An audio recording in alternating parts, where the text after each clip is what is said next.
bien, vamos a orar para tener el tiempo de la enseñanza en esta tarde. Amado Padre Celestial, damos muchas gracias una vez más por congregarnos como tu pueblo. Pedimos que este tiempo de preparación en consejería, estas clases sean usadas por tu Espíritu, para que podamos estar capacitados para tratarnos mutuamente conforme a la Escritura, los unos a los otros, aconsejarnos, ayudarnos a crecer en la fe, a madurar, que tú nos ayudes a ser una iglesia que pueda estar unida, estar perfectamente unida al punto de que al estar en comunión contigo podamos nutrirnos y crecer en tu semejanza. Así que pedimos tu gracia sobre este tiempo.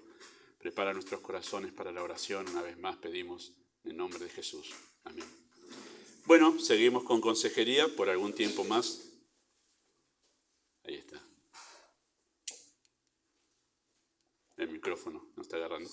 Bueno, si no, no hay problema. Ahí está, bueno. Bueno, muy bien, estamos en consejería. Tenemos el bosquejo que estamos siguiendo nosotros sobre la base de la Escritura, como aquello que nosotros basamos todo lo que vamos a enseñar en consejería. El objetivo en la consejería es cambiar la mente, la palabra amonestar, que es neuteteo. La manera de poder hacer la consejería es tener los motivos y las actitudes correctos. Y la herramienta esencial, porque después pasaremos a mirar otra más. Muy bien, muchas gracias. Pasaremos a otra herramienta más y después estaremos viendo casos. Ahí estaremos viendo casos en sentido práctico de consejería, ¿verdad?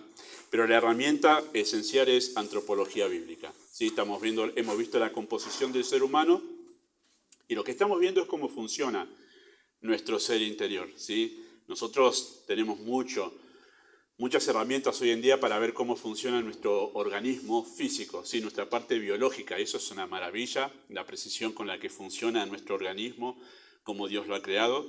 Pero hay un funcionamiento de nuestro ser interior y nuestro comportamiento emana justamente, o responde, mejor dicho, a ese funcionamiento del ser interior. Conocer cómo funcionamos interiormente nos ayuda un montón para poder saber aconsejar, porque cuando estamos tratando con personas y escuchamos qué sale del alma, nos ayuda a entender cuál es la situación de la persona, cómo está reaccionando ante la circunstancia, y si nosotros estamos nutridos con la Escritura, nos ayuda mucho mejor a saber cómo ayudar a la persona, ¿no? Qué responderle al conocer cómo está reaccionando en determinadas circunstancias, ¿no? Nuestro ser interior está conformado por una matriz que es la intención.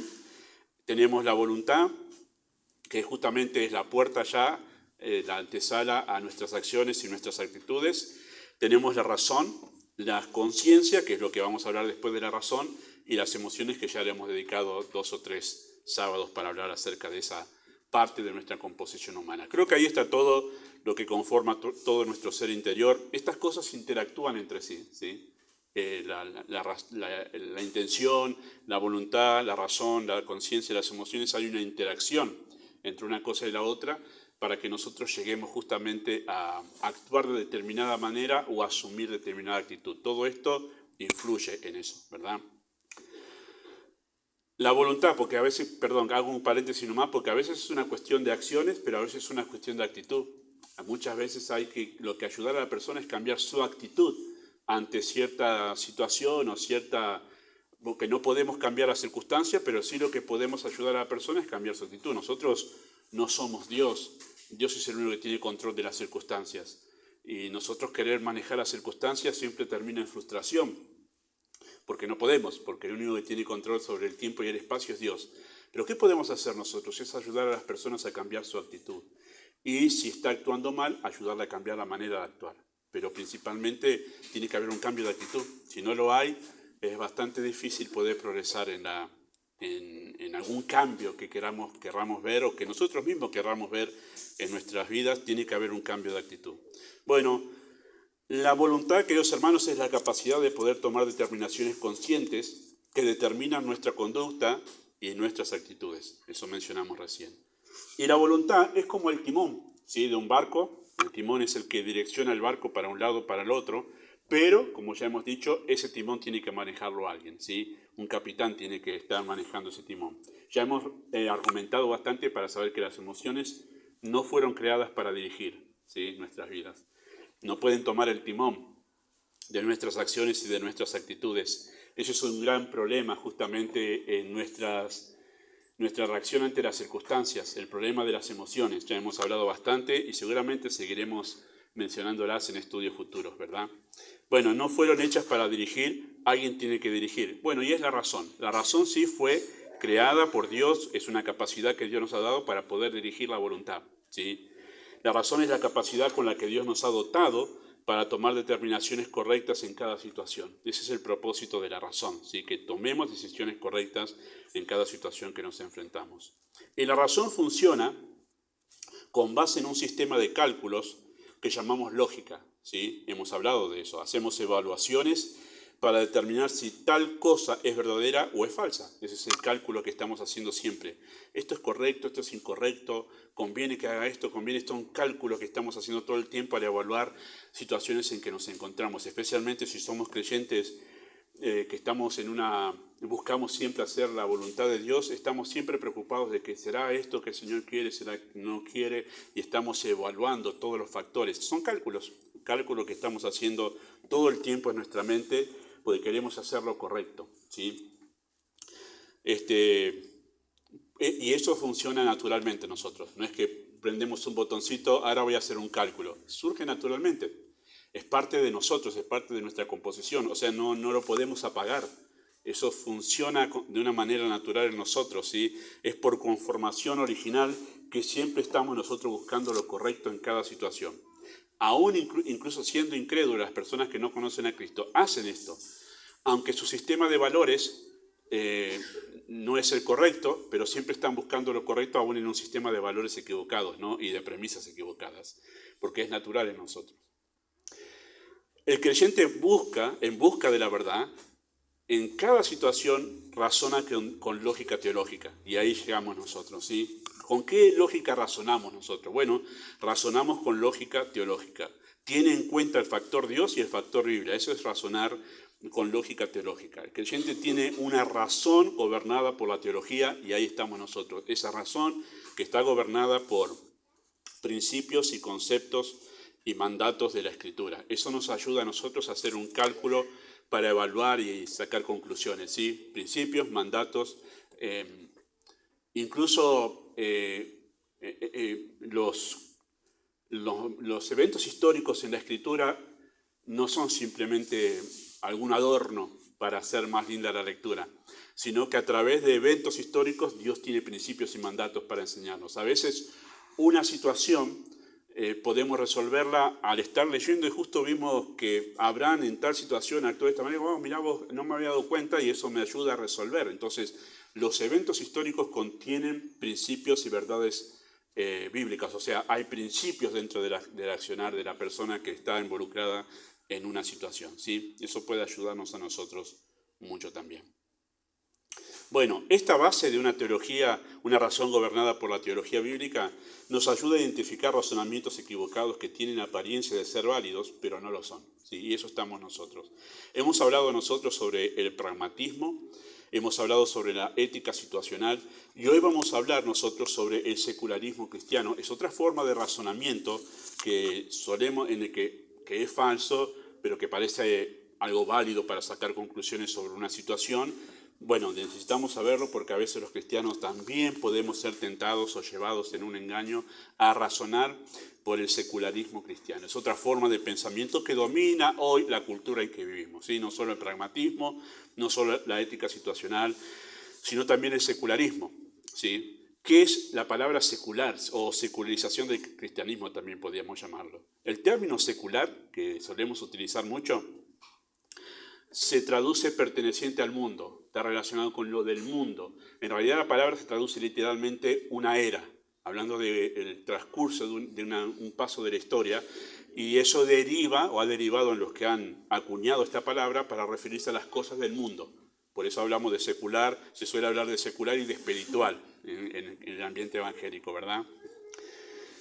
Esta forma de pensamiento de secularismo, ¿sí? La secularización del cristianismo, esta forma de pensamiento del secularismo, que primero hace una separación, es una forma de pensamiento que hace una separación entre lo que pertenece a la iglesia y lo que pertenece a la vida en el mundo. Comienza ahí el tema del secularismo. Hace una separación entre las cosas que pertenecen a la iglesia y lo que pertenece a la vida del mundo. Había empezado este estudio haciendo el registro histórico de esto, pero después cuando lo vi dije, esto se me va mucho acá, pero si usted quiere saber un poco más, después búsquelo. Esto empezó en el Renacimiento.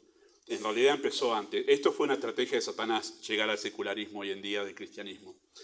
Cuando comenzó la iglesia, en el primer siglo se formó y se estableció. A partir del fin del primer siglo comenzó una era de 10 persecuciones por el imperio romano, que eso duró hasta el año 325. En el 325, un emperador llamado Constantino supuestamente se convirtió, yo no creo que se haya convertido por el relato, pero dice que se convirtió. Entonces terminó la era de persecuciones. ¿Qué hizo Constantino? Se amigó con la iglesia y entonces dijo, la iglesia es aceptada como religión en el Estado. Y no solo eso, sino que después de haber aceptado como una religión que no hay que perseguir, lo que hizo es incluir a la religión en el Estado. Y la iglesia se volvió el Estado. Y ahí viene toda la era de la Edad Media, donde está la era de la Iglesia Católica Apostólica Romana gobernando toda la Edad Media, donde la iglesia se volvió gobierno del mundo, en realidad, del mundo conocido en ese tiempo. Bueno, eso fue nefasto, porque una de las cosas que hizo Constantino es que era obligación ser cristiano. Entonces vos o te hacías cristiano o te hacías cristiano. Y claro, la iglesia se llenó de un montón de personas que profesaban ser cristianos porque si no te... Y sí, era así. Bueno, eso... Y mucho de esto viene, muchas de las fiestas que nosotros tenemos, que están catalogadas como cristianas, vienen porque un montón de gente vino, son cristianos, pero se traían todos sus ídolos y todo lo demás, se cristianizó el mundo, ¿sí? Bueno, eso fue nefasto en realidad. Y el mundo se gobernó por una idea de Dios, que es el Dios siempre enojado, ¿no? Dios siempre airado. Entonces hace caso, porque Dios te mata de un rayo. Era el Dios enojado siempre, no había un Dios de gracia. Todo eso gobernó en la Edad Media. En el Renacimiento lo que sucedió, año 1500 y pico, en el Renacimiento y la Reforma, las dos cosas sucedieron juntas. Lo que sucedió es que, bueno, se levantó un montón de gente cansada de todo esto y dijeron, no, muchachos, ¿para qué la iglesia-estado? No, la iglesia no tiene que estar en el Estado. Y surgió el secularismo. Separemos a la iglesia del Estado. El Estado por un lado, la iglesia por otro. Y eso estaba bien, porque la iglesia no tiene que ser Estado. La iglesia es una entidad, un organismo aparte del Estado, funciona en realidad como el cuerpo de Cristo y no debería ser Estado, ¿sí?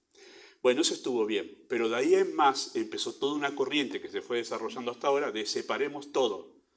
Separemos todo. Hay una vida entonces fuera, secular, que nosotros llevamos porque la separamos de la vida de iglesia. La vida de iglesia es en la iglesia, afuera es otra cosa, y eso es el secularismo. Empezó ahí, se fue desarrollando hasta llegar a lo que tenemos hoy en día, el cristianismo secularizado. Bueno, eso no lo quise escribir, pero lo dije igual.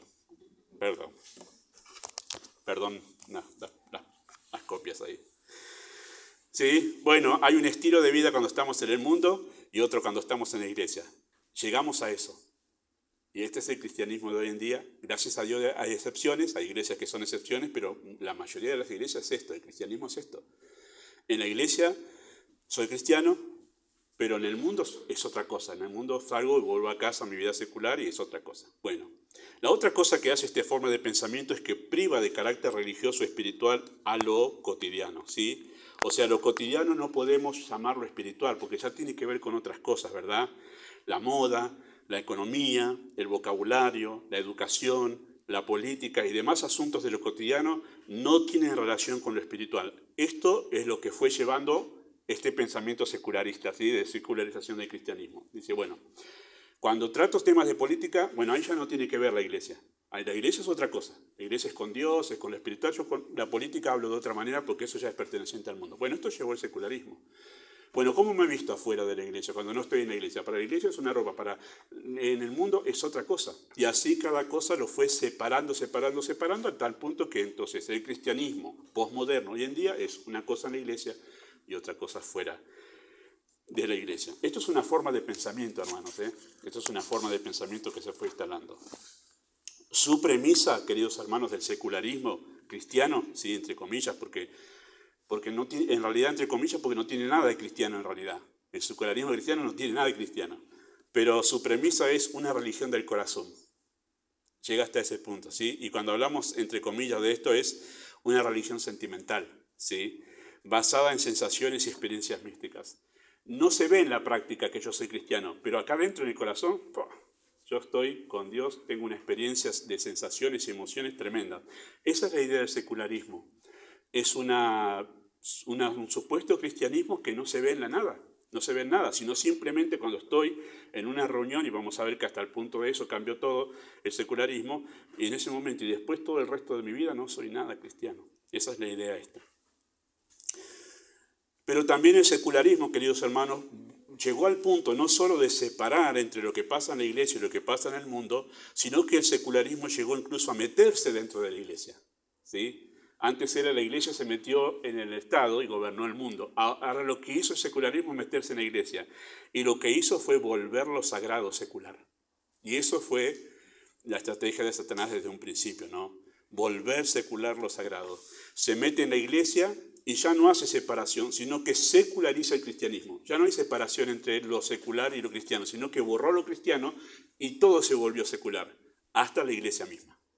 Y eso hay muchas iglesias hoy en día que son lisa y llanamente seculares, ¿sí? Han sacado lo sagrado de la iglesia.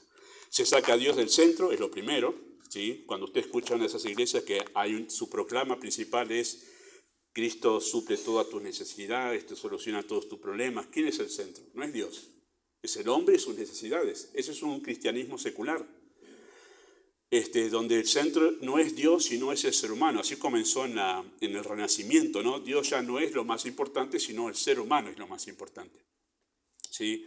Coloca al ser humano con sus necesidades en el centro, y cuando esto sucede, que sacamos a Dios del centro, entonces todo lo que antes era sagrado por Dios en la iglesia, dejó de ser sagrado, porque sacamos aquello que era la causa de que todo se vuelve sagrado en la iglesia.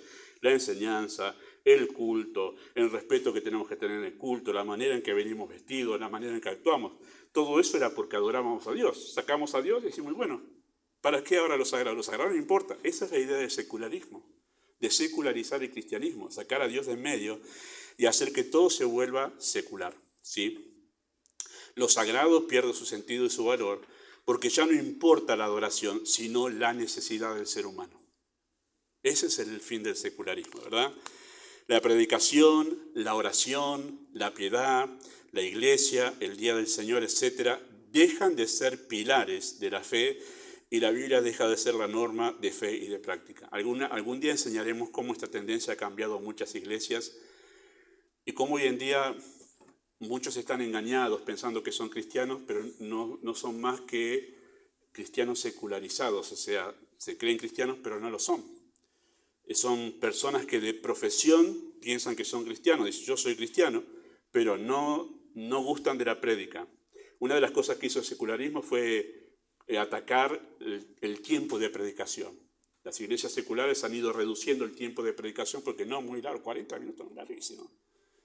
Media hora. ¿Y predica doctrina? No, que no predique más doctrina. Vamos con testimonio, es más entretenido. Y de esa manera fueron atacando el centro, en realidad, de lo que causa vida y de lo que santifica la iglesia, que es la prédica, la exposición de la Escritura. Bueno, el cristiano secular aborrece la prédica, le aborrece la oración, ¿sí? No tiene vida de oración, no le ve importancia a eso. Obviamente no entiende nada de piedad. La iglesia es simplemente un lugar de paseo o un lugar comercial donde yo voy a consumir algo y si tengo para consumir, hay algo para consumir, voy, si no, no voy. Y el día del Señor deja de ser algo sagrado. Ha notado que eso ha llegado a un punto el cristianismo hoy en día que el día del Señor ya no es sagrado. Ya no existe tal cosa como un día dedicado al Señor, ¿verdad? Bueno, todo eso ha hecho el secularismo y ha engañado a muchos, hermanos. Ha engañado a muchos. Que no es otra cosa que el mundo metido dentro de la iglesia, ¿sí? Estas cosas dejaron de ser pilares de la fe y la Biblia deja de ser la norma de fe y práctica. Yo sé que hoy muchos hacen lo que yo hago, ¿eh? Aclaro esto, que es el celular en la Biblia, el celular en el teléfono, ¿sí? Es muy práctico, yo lo uso. Es más, que todo el tiempo de estudio, mi Biblia está en el escritorio cerrado porque tengo en el teléfono, en la computadora, tengo todos mis... Pero hay una cosa que sí se hizo notorio cuando empezó el secularismo a hacerse popular, es que la famosa costumbre de que el creyente llegaba con su Biblia bajo el brazo a la iglesia, en un momento empezamos a ver que ya no había más Biblia. Pero ni Biblia, ni debajo del brazo, ni en el celular, ni en ningún otro lado. Sin Biblia. ¿Para qué Biblia? Entonces empezaron a ver los primeros indicios de vida secular ahí. Ahí no le importa. Hoy escucho, yo me acuerdo lo que escucho. Y Biblia no, ya no leen la Biblia. Con el predicador no pasa eso. Eso es tremendo, eso es parte de esta idea de cristianismo no sagrado, no piadoso, no reverente que trajo todo esto, ¿verdad? Las reuniones están más centradas en hacer sentir bien a los asistentes del culto que rendir justamente culto a Dios. Eso es parte del secularismo. Una de las consecuencias nefastas justamente de toda esta idea de secularización del cristianismo es la pérdida de identidad. Se perdió la identidad de cristiano. Se perdió el concepto de lo que significa ser cristiano, porque usted ha vaciado completamente de las cosas esenciales al cristiano. Su relación con Dios, su Biblia, su oración, su vida piadosa, son las bases del cristianismo. Son las bases de una conversión verdadera. Entonces aquello que identificaba una conversión verdadera, las sacó todas. ¿Y qué queda para identificar a un cristiano? Solo su profesión de fe, que él dice que es cristiano. Y quedó nada.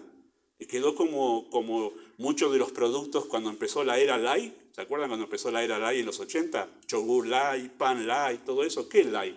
Le sacaron todos los nutrientes a todo. ¿Qué le quedó? Simplemente una cosa con el sabor nada más, pero no tenía ni nutrientes ni nada. El cristianismo light es el cristianismo secularizado. No sabe nada de Biblia, no ora, no sabe nada de piedad y simplemente tiene el nombre. Se perdió la identidad de lo que es ser cristiano. ¿Qué es ser cristiano? Dice, no sé, voy a la iglesia nomás. Cada tanto, tengo buenos amigos. Y tu vida de oración, y tu vida de lectura, y tu vida de piedad, no sé nada de todo eso. Es más, una de las cosas que me asombró al comenzar el ministerio pastoral y tratar con diferentes personas, es darme cuenta que había muchos, y no exagero cuando digo muchos, que no sabían lo que es un devocional, hermanos. Yo decía, ¿tenés tu devocional? Y me preguntaban, ¿qué es devocional? Y para nosotros que venimos de la era de los 80, donde los pastores era lo primero que nos enseñaban, ¿se acuerdan? Era lo primero que nos enseñaban. Tener nuestra vida devocional con el Señor todos los días, porque Dios, primero, a Él las primeras fuerzas del día para Él. Y me encontré con que había un montón de creyentes que no saben lo que es tener un devocional. Y lo digo con asombro, hermanos, porque eso es lo más básico de la vida piadosa.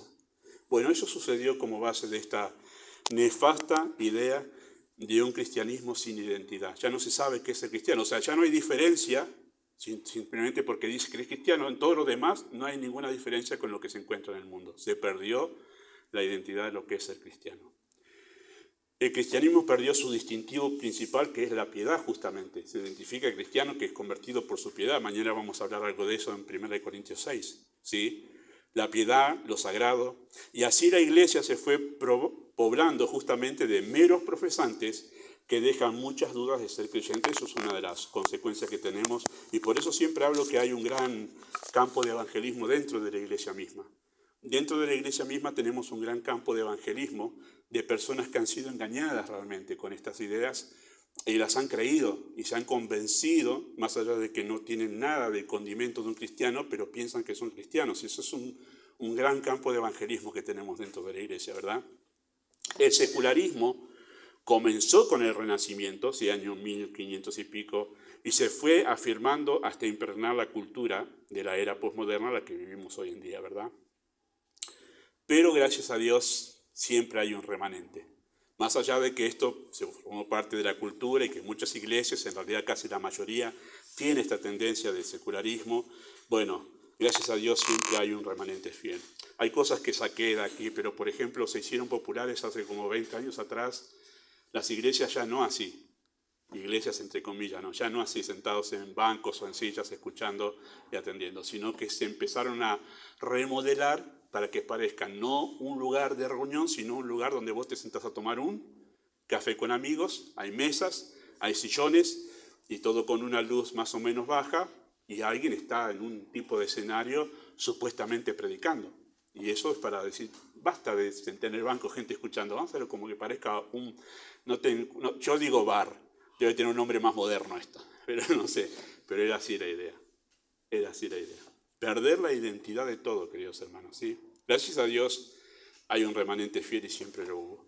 En el siglo XVII, ¿sí? 1600, estaba ese grupo de puritanos que cuando vino esta ola de secularismo que empezó allí mediados de 1500, Ellos surgieron por la gracia de Dios y han dejado un legado enorme de lo que significa realmente la identidad del creyente, ¿verdad? Ellos entendieron bien lo que significa ser cristiano. Significa esto, una vida vivida para la gloria de Dios. Eso es el cristianismo, es una vida vivida para la gloria de Dios. Entendieron que no hay una separación entre la vida piadosa y la vida secular. Eso que se vino fuerte en el Renacimiento, surgieron los puritanos y dijeron, no hay, está bien que se separe la iglesia del Estado, pero en lo demás, en la vida, no hay separación entre lo que es la vida secular y la vida de iglesia, sino que todo es vida espiritual. Y eso fue lo que dejaron y sembraron, y que es bíblico además, porque ellos lo han, no solo que lo han vivido, sino que han tenido fundamento bíblico para esto, queridos hermanos. No hay vida secular para el creyente, todo es vida espiritual, todo es vida cristiana, ¿verdad? Entendieron que no hay esa separación y que todo debe ser vivido para la gloria de Dios, ¿sí? Los puritanos, en lugar de secularizar su cristianismo, cristianizaron lo secular. Y todo lo secular lo volvieron espiritual, ¿sí? Y me refiero a todo lo que tiene que ver con la vida cotidiana, lo volvieron espiritual. Porque eso es lo que nos enseña la Biblia, por eso lo volvieron espiritual. Y eso fue lo que hicieron, y ese fue la punta de lanza que Dios puso en la era cristiana para poder hacer frente a toda esa era de secularismo. Ellos hicieron frente y dijeron, no, ¿cómo separar entre secular y espiritual? Todo es espiritual, todo lo vieron espiritual y realmente era así. Veían la familia, el trabajo, lo social como esferas donde vivimos nuestra fe.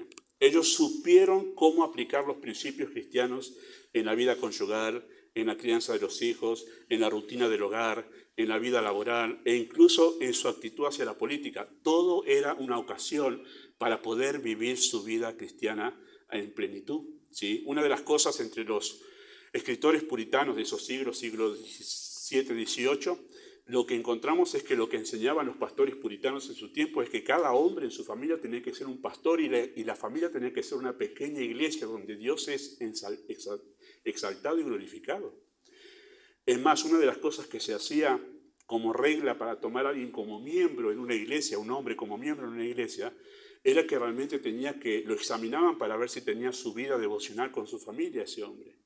Es más, era causa de disciplina entre los puritanos si un hombre se descubría o se sabía que no estaba teniendo su tiempo de oración con sus hijos o con su familia.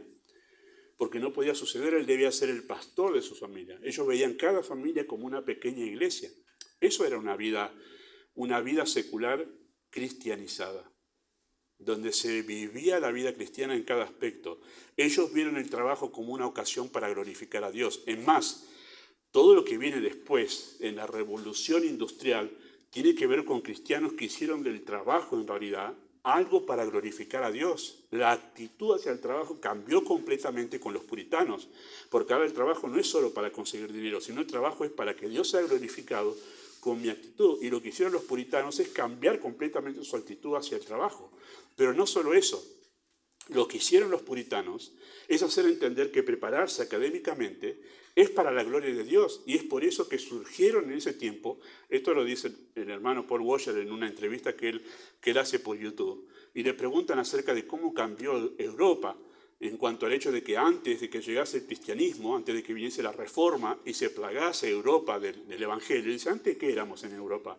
Éramos tribus que andábamos semivestidos, salvajes. En 100 años de cristianismo tenemos músicos, científicos, tenemos personas del arte, tenemos un montón de gente que ha dominado el pensamiento científico de esa era. Es más, si usted examina la historia de Estados Unidos con lo que fue el gran despertar llamado, se me fue el nombre del predicador, pero que fue el gran despertar, donde se hubo un despertar espiritual en los que estaban colonizando Estados Unidos, hay como 3 o 4 de las universidades de Estados Unidos que han sido fundadas por creyentes. ¿Por qué? Porque veían la preparación académica como algo para glorificar a Dios. Y por eso es que muchos de los predicadores del siglo XVII, XVIII y XIX, usted examina sus vidas y tenían un estudio facultativo, eran todos con estudio terciario.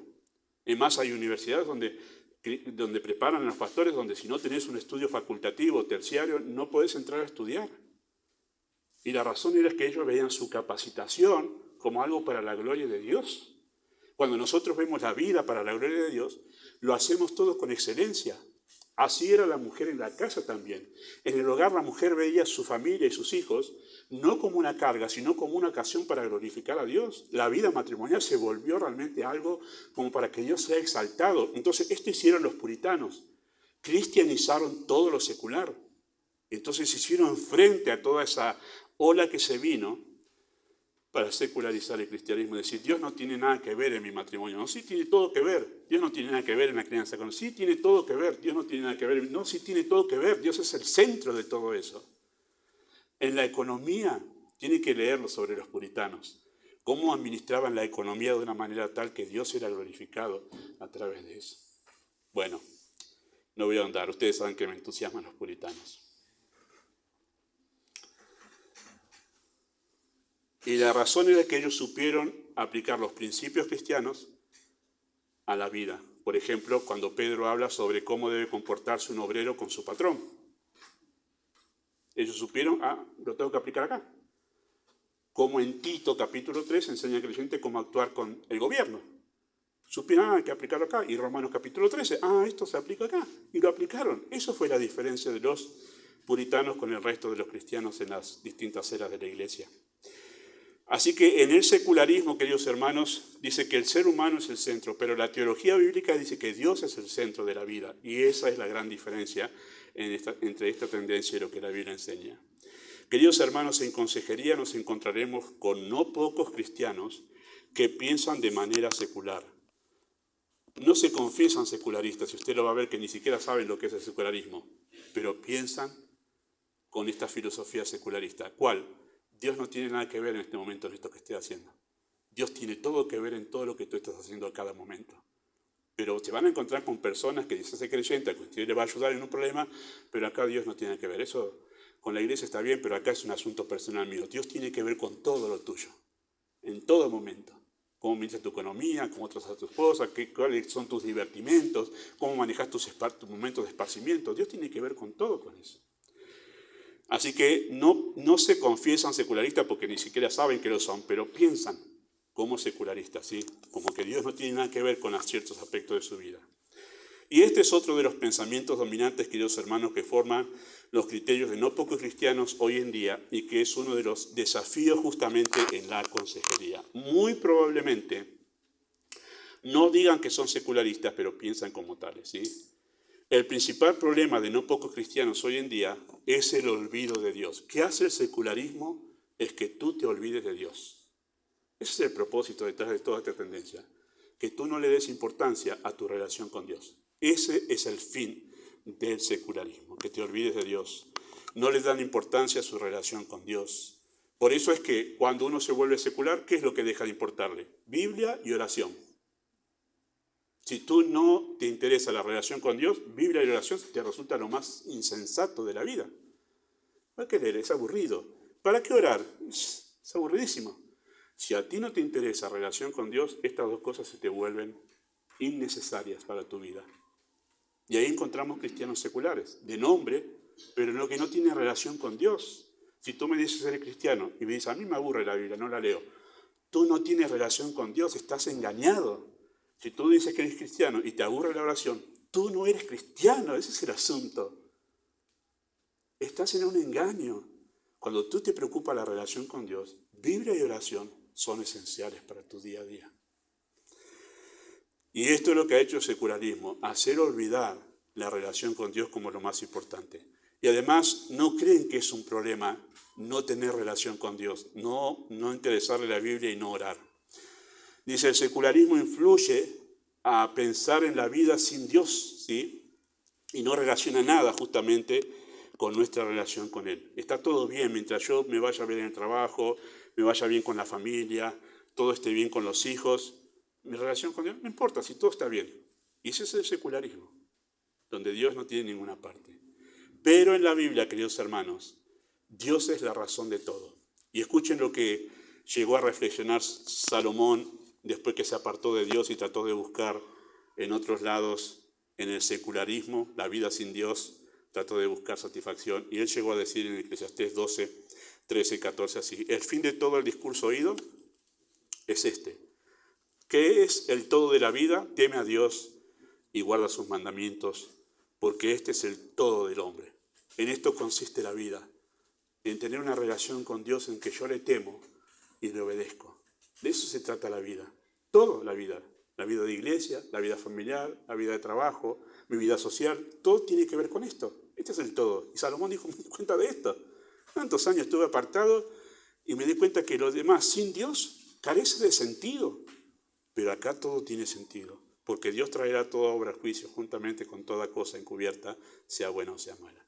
En consejería, queridos hermanos, y acá llegamos al punto de por qué todo esto tiene que ver con consejería, porque en consejería es el principal asunto antes que resolver cualquier problema. Cuando vamos a aconsejar, lo que nosotros buscamos es que la persona restablezca su comunión con Dios. Cuando aparece un problema, lo primero que tenemos que revisar es cómo estamos con Dios. Y en consejería debemos ayudar. Si tratamos nosotros, escuchamos a la persona, sabemos en qué problema está, sea cual sea que esté, pero escuchamos y al escuchar nos damos cuenta cómo está su vida con Dios, su relación con Dios. Y en consejería, que no sucede en un instante, sino a través de varias sesiones, lo que vamos a hacer es ayudar a la persona a decir, tenés que volver con Dios. Ahí está la clave de todo esto. Tenés que fortalecer tu relación con Dios. Claro, las personas a veces cuando escuchan eso, no, yo tengo problemas con mis hijos, pastor, mirá, te digo la verdad, enfócate en Dios primero, porque acá está este asunto, esto primario. Después, cuando vos le des a Dios la prioridad en tu vida, eso va a ser más fácil para vos resolverlo. Esa es la clave en consejería, ¿sí? Los problemas tienen como fin revelar el estado de nuestra relación con Dios, por eso acontecen problemas. Si atendemos la depresión, la ira, la ansiedad, los celos y todo lo demás, etcétera, sin tener en cuenta la relación con Dios, estamos tratando con los síntomas del problema, pero no con el problema en sí.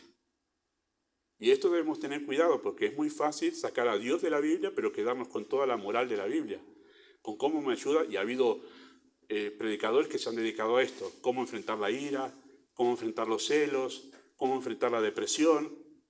Y cuidado, porque aunque de eso habla la Biblia, nunca podemos desligar todo eso de la relación con Dios. Si tú simplemente ofreces la Biblia como un antidepresivo, si léela, te va a servir, lee los salmos, te va a servir, ¿sabes cómo te animan?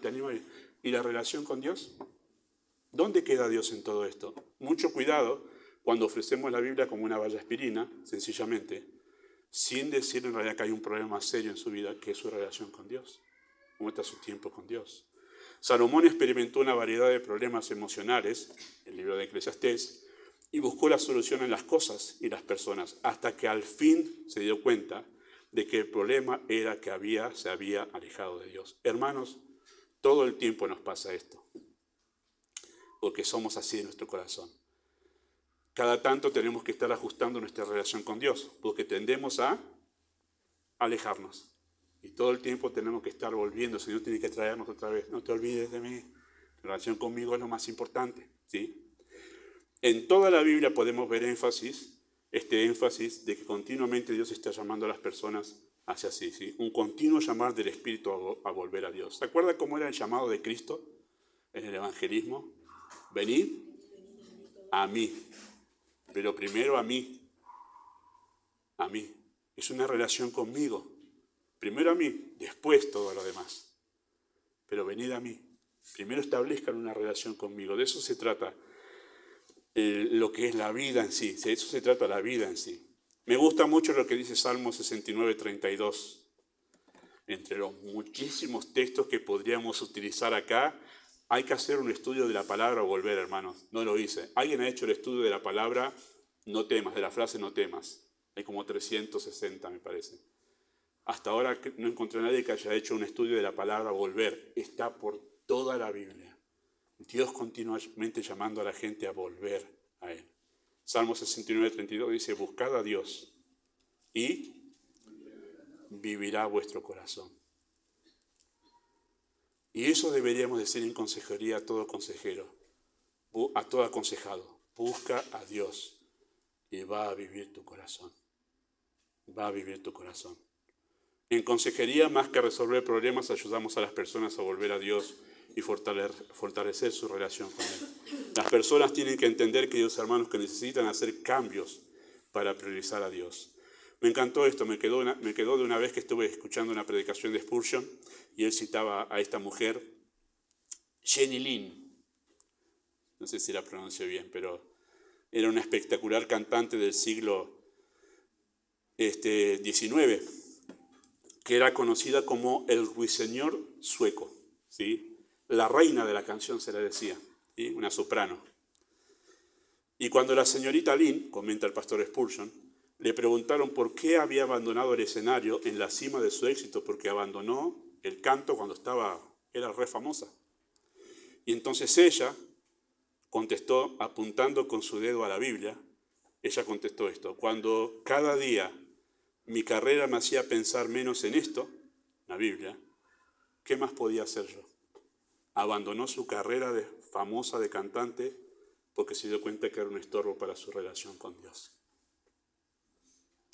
Eso, hermanos, es entender que la relación con Dios es prioritario y es el todo de la vida.